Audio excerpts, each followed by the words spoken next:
ഗസ്നവി കാലഘട്ടത്തിൽ നടന്ന ആക്രമണങ്ങളെക്കുറിച്ചാണ് കഴിഞ്ഞ അധ്യായത്തിൽ നാം പറഞ്ഞത്. അതിൻ്റെ പിന്നിലെ ലോജിക്, പിന്നിലെ ചരിത്രം, അങ്ങനെ പലതും.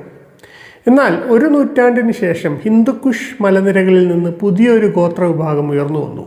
അവർ ഈ സാമ്രാജ്യങ്ങളെ പലതും തകർത്തുകൊണ്ട് ഡൽഹി സുൽത്താനേറ്റ് സ്ഥാപിച്ചു.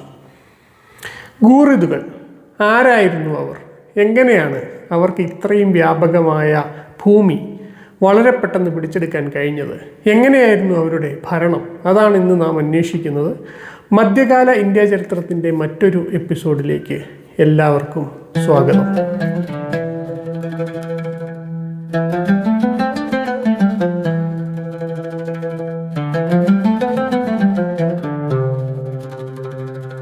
ആയിരത്തി ഒരുന്നൂറുകളിൽ ഇന്നത്തെ അഫ്ഗാനിസ്ഥാനും കിഴക്കൻ ഇറാനും ഉൾപ്പെടുന്ന പ്രദേശങ്ങൾ രണ്ട് വലിയ ശക്തികളാണ് ഭരിച്ചിരുന്നത്. ഖുറാസാനിൻ്റെ പടിഞ്ഞാറ് സെൽജൂക്കുകളും അഫ്ഗാനിസ്ഥാനും പഞ്ചാബും ഉൾപ്പെടുന്ന പ്രദേശങ്ങൾ ഗസ്നവിദുകളും.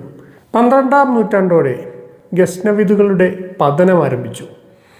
അവരുടെ സാമ്രാജ്യം തകർന്നതോടെ, അധികാരം ക്ഷയിച്ചു തുടങ്ങിയതോടെ ഒരു ശൂന്യത രൂപപ്പെട്ടു. ആ ശൂന്യതയിൽ നിന്നാണ് മുമ്പ് ഹിന്ദുക്കുഷ് മലനിരകൾക്ക് അപ്പുറം കേട്ടിട്ടില്ലാത്ത ആ പേര് ഉയർന്നു വരുന്നത്, ഗൂറിദുകൾ. അവർക്ക് രാജകീയതയുടെ ഏതെങ്കിലും ഒരു ഇമ്പീരിയൽ പാരമ്പര്യം ഉണ്ടായിരുന്നില്ല. മലനിരകളിലെ ആട്ടിടയന്മാരായ സ്വതന്ത്രരായി വിഹരിച്ചിരുന്ന ഗോത്രങ്ങൾ മാത്രമായിരുന്നു അവർ. അന്നത്തെ പേർഷ്യൻ നഗരങ്ങളായ ഹീറാത്ത്, നിഷാപൂർ എന്നിവിടങ്ങളിൽ നിന്ന് ഏറെ അകലെ, പേർഷ്യൻ നാഗരിക സ്വാധീനങ്ങളിൽ നിന്ന് അകലെ ജീവിക്കുന്നവരായിരുന്നു അവർ. അവർ സംസാരിച്ചിരുന്നത് പേർഷ്യൻ ഭാഷ തന്നെ ആയിരുന്നുവെങ്കിലും ആ ഒരു ഡയലക്റ്റ് ഗസ്നവിദ് സുൽത്താൻമാർക്ക് പോലും മനസ്സിലാവുന്നത് ആയിരുന്നില്ല. അവർ ഗൂറിദുകളോട് സംസാരിച്ചിരുന്നത് ട്രാൻസ്ലേറ്റർമാരുടെ സഹായത്തോടെയായിരുന്നു. മറ്റൊന്ന്, സമീപകാലത്ത് മാത്രം ഇസ്ലാമിലേക്ക് മതപരിവർത്തനം നടത്തിയ ഒരു വിഭാഗമായിരുന്നു അവർ എന്ന് മാത്രമല്ല, പൊതുവെ സുന്നി വിഭാഗങ്ങൾ സംശയദൃഷ്ടിയോടുകൂടി മാത്രം കണ്ടിരുന്ന കറാമിയ വിഭാഗത്തിൽപ്പെട്ട ആളുകളുമായിരുന്നു ഗൂറിദുകൾ. അതായത് ഒരർത്ഥത്തിൽ മതപരമായും സാംസ്കാരികമായും ഭാഷാപരമായും പൊതുധാരയിൽ നിന്ന് പുറത്തുള്ളവരായിരുന്നു അവർ. വളരെ പെട്ടെന്നാണ് അവർ മലനിരകളിലെ ഗോത്രത്തലവന്മാർ എന്ന നിലയിൽ നിന്ന് ഇറാനിയൻ പീഠഭൂമിയിലും ഇന്ത്യൻ സമതലങ്ങളിലും വ്യാപകമായി ഭൂമി കൈയടക്കിയത്, അധികാരികളായി തീർന്നത്. ആ കഥ ആരംഭിക്കുന്നത് 1148-ലാണ്. തങ്ങളുടെ മുൻകാല അധികാരികളായിരുന്ന ഗസ്നവിദുകളുടെ പഴയ തലസ്ഥാനം തന്നെ ഗൂറിദുകൾ പിടിച്ചെടുത്തു. അവിടെ നിന്ന് പിന്നീട് അവരുടെ സാമ്രാജ്യം വളരെ പെട്ടെന്നാണ് വികസിച്ചത്. 2 സഹോദരന്മാരാണ് അതിന് ചുക്കാൻ പിടിച്ചത്. മൂത്തയാൾ ഗിയാസുദ്ദീൻ, ഇളയവൻ മുഹമ്മദ് ഗോറി. ഗിയാസുദ്ദീൻ പടിഞ്ഞാറേക്ക് തിരിഞ്ഞു. ഖുറാസാനിലെ പ്രധാനപ്പെട്ട പട്ടണങ്ങളായ ഹീറാത്ത്, മെർവ്, നിഷാപൂർ, തൂസ് പേർഷ്യൻ വിജ്ഞാനത്തിൻ്റെയും കച്ചവടത്തിൻ്റെയും കേന്ദ്രങ്ങളായ ഈ പട്ടണങ്ങളായിരുന്നു അയാളുടെ ഉന്നം. ഹെറാത്ത് കീഴ്പ്പെടുത്തിയ ഗിയാസുദ്ദീൻ അവിടെ വലിയൊരു പള്ളി പണിയുകയും തൻ്റെ ഖബറിടം അതിന് സമീപം സ്ഥാപിക്കുകയും ചെയ്തു. അന്ന് വളരെ വലിയൊരു പട്ടണമാണ് ഹീറാത്ത്. ഏതാണ്ട് 12,000 കടകളാണ് അന്ന് അവിടെ ഉണ്ടായിരുന്നത്. 5 ലക്ഷത്തിലേറെ വീടുകൾ. അതായത് ഗൂറിദുകൾ പേർഷ്യൻ ലോകത്തേക്ക് തങ്ങളുടെ സ്വാധീനം വർദ്ധിപ്പിക്കുകയായിരുന്നു. അതേസമയം ഇളയവനായ മുഹമ്മദ് ഗോറി കിഴക്കോട്ടേക്ക് തിരിച്ചു. തൻ്റെ ഗസ്നി ബേസിൽ നിന്ന് അയാൾ ഇന്ത്യൻ ഉപഭൂഖണ്ഡത്തിലേക്ക് ക്യാമ്പയിനുകൾ ആരംഭിച്ചു. അത് ഇന്ത്യ ചരിത്രത്തെ നിർണായകമായി മാറ്റിമറിച്ചു.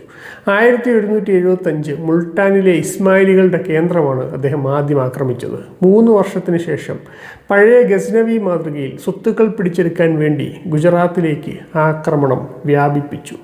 എന്നാൽ പെട്ടെന്ന് കാര്യങ്ങൾ മാറി.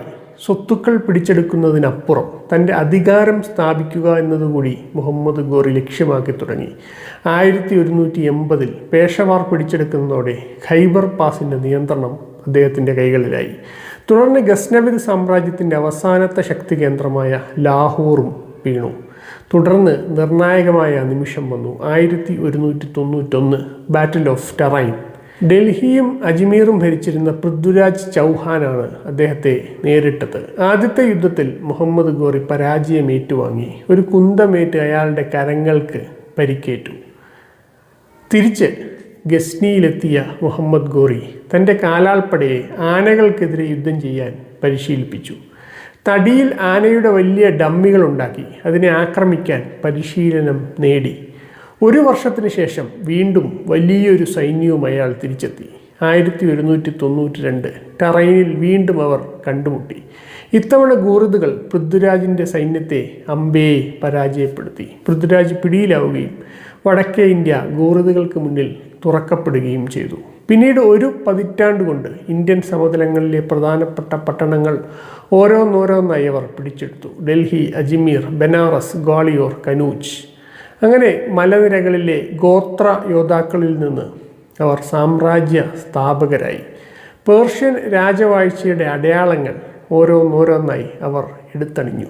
വലിയ സുൽത്താൻ എന്ന അർത്ഥം വരുന്ന സുൽത്താൻ അൽ അസാം, സുൽത്താൻ അൽ മുഅzzam തുടങ്ങിയ പേരുകൾ അവർ സ്വീകരിച്ചു. അവരുടെ സാമ്രാജ്യം ഹീറാത്ത് മുതൽ ഡൽഹി വരെ നീണ്ടു. പടിഞ്ഞാറൻ പേർഷ്യൻ ലോകത്തെയും സംസ്കൃതവൽക്കരിക്കപ്പെട്ട ഇന്ത്യൻ സമതലങ്ങളെയും ഇൻ്റഗ്രേറ്റ് ചെയ്യുന്ന ഒരു ഡൽഹി സുൽത്താനേറ്റിന് ഒരർത്ഥത്തിൽ അടിത്തറ ഒരുങ്ങുകയായിരുന്നു.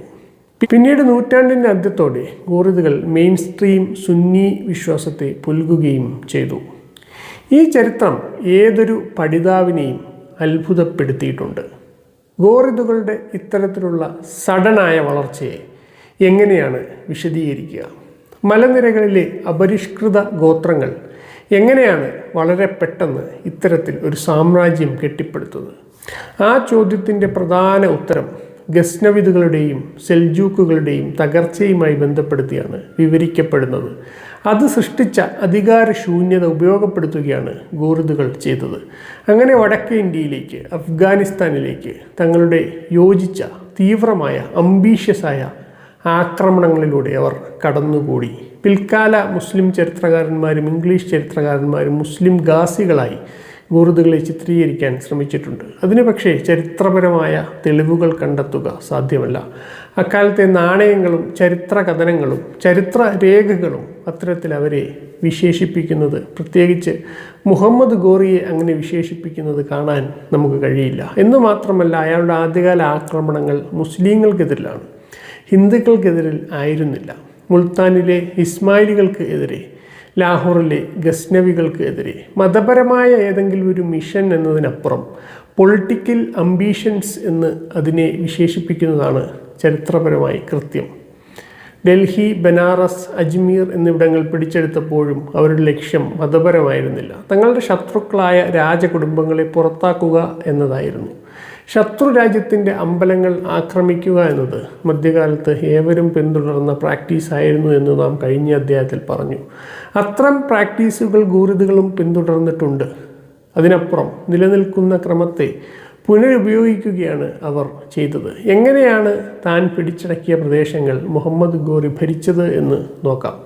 തൻ്റെ സഹോദരൻ ഗിയാസുദ്ദീനുമായി ചേർന്നാണ് അദ്ദേഹം സാമ്രാജ്യം പങ്കിട്ടത്. ഖുറാസാനും അഫ്ഗാനിസ്ഥാനും ഉൾപ്പെടുന്ന പടിഞ്ഞാറൻ ഭാഗമാണ് ഗിയാസുദ്ദീനും കുടുംബക്കാരും ചേർന്ന് ഭരിച്ചിരുന്നത്. താൻ പിടിച്ചെടുത്ത വടക്കേ ഇന്ത്യയുടെ നിയന്ത്രണം മുഹമ്മദ് ഗോറിയുടെ കൈകളിലായിരുന്നു. അവിടെ അദ്ദേഹം പക്ഷേ ഭരണം തൻ്റെ കുടുംബത്തെ അല്ല ഏൽപ്പിച്ചിരുന്നത്.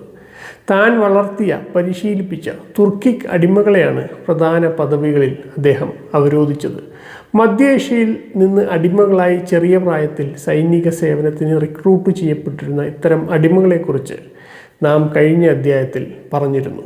അവരെ സേവകരോ അടിമകളോ ആയിട്ടല്ല കണക്കാക്കിയിരുന്നത്, മറിച്ച് സുൽത്താൻ്റെ വീട്ടിലെ ഒരു അംഗത്തെപ്പോലെയാണ് അവരെ കരുതിയിരുന്നത്, സുൽത്താൻ്റെ മക്കളായിട്ട് തന്നെ. മുഹമ്മദ് ഗോറി ഒരുപക്ഷെ തൻ്റെ സഹോദരൻ്റെ കുടുംബത്തിൽ നിന്ന് തൻ്റെ പ്രദേശങ്ങളുടെ നിയന്ത്രണം സ്വന്തമായി നിലനിർത്താൻ ആഗ്രഹിച്ചിട്ടുണ്ടാവും. അതിന് മക്കളെപ്പോലെയുള്ള അടിമകളെ അദ്ദേഹം ആശ്രയിച്ചു. അങ്ങനെ പൃഥ്വിരാജ് ചൗഹാനെ തോൽപ്പിച്ച ശേഷം മുഹമ്മദ് ഗോറി തൻ്റെ വിശ്വസ്തനായ അടിമ കുതുബുദ്ദീൻ ഐബക്കിനെയാണ് ഡൽഹി പിടിക്കാൻ നിയോഗിച്ചത്. അതുപോലെ തന്നെയായിരുന്നു മറ്റ് കമാൻഡർമാരും.